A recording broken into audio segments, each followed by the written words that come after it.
That's why I think this ASD ban will uplift his maturity, his being independent. Yeah, and maybe I can start also from there.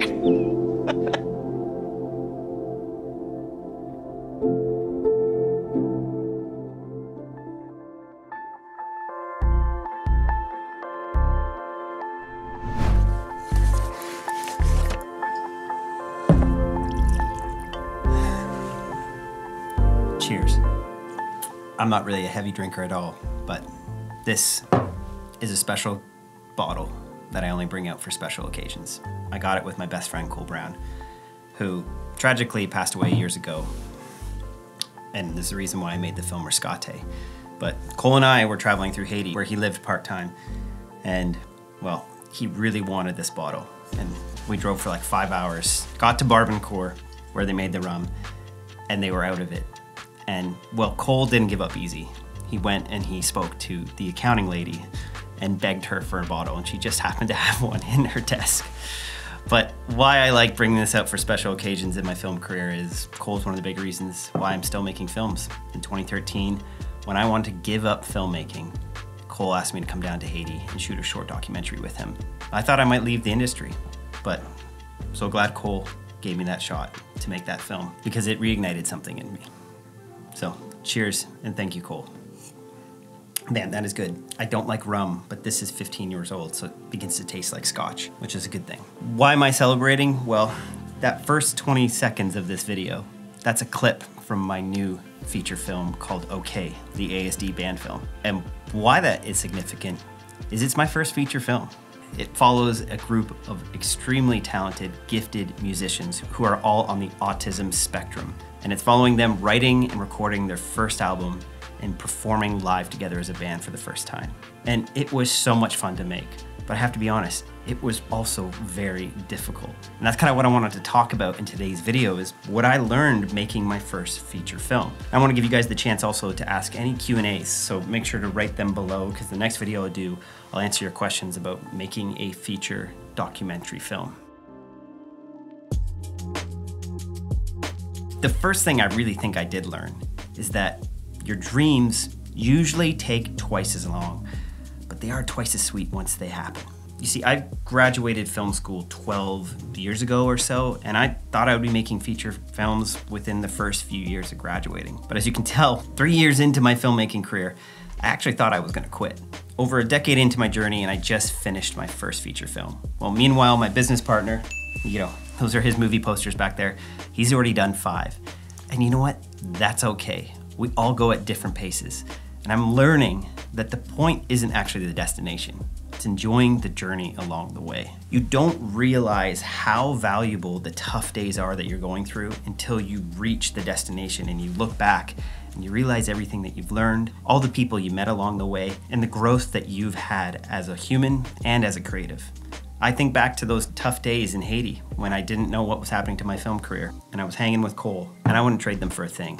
I'm glad I had bumps along the way. And same with this film. You see, 80% of making this film, whether it was in the edit or shooting, wasn't sure how it was gonna turn out.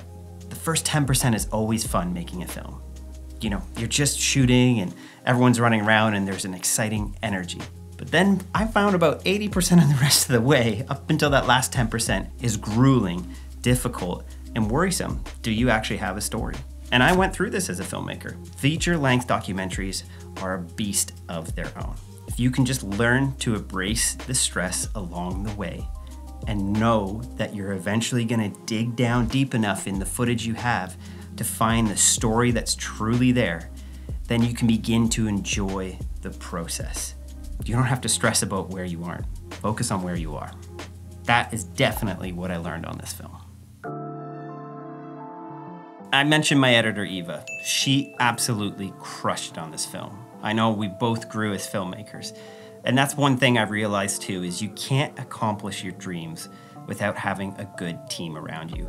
Just a couple days ago, when I was journaling in the morning, I just decided to write down all the people in just this past year who have helped me along the way. And that list that I wrote turned out to be over 50 people. And so this is one thing I learned too, is if you want to accomplish a task, you usually do that on your own. But if you want to accomplish a life goal, you're probably going to need a team around you. And now you might be thinking, well, Mark, I don't have a community around me. And you know, that's okay. We've all been there at some point. And there's a lot of resources online to help you find community. You know, we have AOD, our Doc Academy, which we have thousands of students in that. And we actually point them towards PPA, the Professional Photographers of America. PPA is a community online that has over 33,000 professionals part of it. And that's PPA's goal, is to provide a vibrant community of professionals providing education, resources, contracts, and even really practical things like gear insurance or their indemnification trust, which helps you if your shoot messes up, if you delete a card, or you have an unhappy client. And people have known this for centuries. PPA was actually founded in 1869. They've been in community for a long time. They help you create customizable contracts. They're always doing education seminars. And like I said, you get $15,000 in gear insurance. So make sure to check out PPA. I put a link to them down below. My promise to you on this channel is that I never advertise something that I'm not using myself. And I believe in PPA and I love their mission and what they're doing. Now, this next point, I already kind of knew going into the film, but I sort of ignored it while making the film, and it definitely reared its ugly head in the edit. And that's that every film has two journeys going on. You have your physical journey and your metaphysical journey. What is the difference between those two? Well, the physical journey is what your characters are actually trying to physically accomplish. So in the case of the film OK, with these incredible musicians, we were watching them write and record their first album, and then eventually play a show together. That alone in itself leaves for maybe a fun film, but not really a deep film or a timeless film. You have to then tell the metaphysical journey. And what is the metaphysical journey? Well, it's the emotional side. It's what people want in their heart, not just physically, but what will help them attain peace. It's that deeper thing that we're all longing for in our lives. And in the case of this film, it was looking at the independence that they are seeking. It was looking at the struggles that their family have had at times, raising children on the spectrum. And when I came into this film, that is really what I was focusing on. I really wanted to champion and cherish the efforts that these families have made to help raise their incredibly gifted children and work through the social difficulties of being on the spectrum. But the problem was I focused on that a bit too much. And at times I neglected the physical journey of these musicians. I didn't always focus in my storytelling on them actually writing the album. And when we came to the edit, we soon realized that that was actually a really important part of this film. Not only was it enjoyable to watch, it actually helped us move from point A to point B in the film. So like, do we all have ideas for like multiple songs? Because I got my own idea. Like I figured I'd come with half a song, we could work on the rest of it together. Okay, do you want to show us what you have so far? Yeah. They say that all the world's a stage.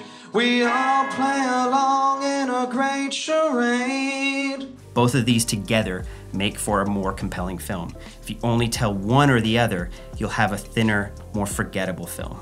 This room is getting very, very hot. Probably because I'm wearing a vest that's like winterized. But let's go switch it up for the last point. And here we go. My last point is let feedback rest before you let it rule. What I mean by that is you'll get a lot of feedback on longer projects, and you're gonna wanna show it to a lot of different people. And sometimes you're gonna get some good feedback, and sometimes you're gonna get some really weird feedback. And my issue on this film is I wouldn't let feedback rest. What I mean by that is I wouldn't let it sit with me for a few days. I would let it immediately rule my decisions. And at times when I was making this, I began telling my editor, telling my writer, some really extreme direction changes. And that wasn't always helpful. Sometimes you gotta let the feedback rest and you go back into the edit. You begin seeing, is that good feedback? Do we need to change this? How do we need to change this? How much of an extreme change do we need to make? So the more you just ease into the feedback you're getting, the less stress it's gonna create for you, and the more clear-eyed and the more of a clear mind you'll have when approaching your project. Eventually I made a decision to go down to LA to help finish the film. And man, Eva, our editor, crushed it. She poured herself into this film, and it's so great. If that's one other piece of advice I can give you, surround yourself with people who care about the project as much as you do. Find passionate people. Inspire them with the vision. Create a big vision for your film. Explain to them why this film is important and who it's gonna impact. And like I said, I'm so grateful for the team I've had around this. The credits roll in this film is very long because of how many people came together to help me complete this. And I can't wait for you to see it. There is a trailer right now. We're making some changes to it, but I'll put a link below for it. I'll post the final version of the trailer on this channel when it's ready. But if you're in Canada, you can come see the film. It's at Hot Docs Film Festival. It's on April 29th and May 3rd. The information, I'll put the link for tickets down below. And if you're out of the country, you can stream it, but you will need a VPN. And I'll be doing an ad placement for VPN at the end of the month so you can get a deal on that. But if you wanna come see the film here in Canada, you'll get to hang out with me, you'll get to see the film, and you'll get to meet some other cool filmmakers. So thank you guys. This is probably a bit of a longer video, but this is a really important video for me because I'm celebrating a milestone in my career, but I'm realizing that it's not really about the milestones. It's about the journey and the people you're doing it with. And I'm so grateful for the community I have around me, including you watching this video. So thank you so much. I'll see you on the next one, and make sure to go check out PPA. Don't do this journey alone. See you on the next one.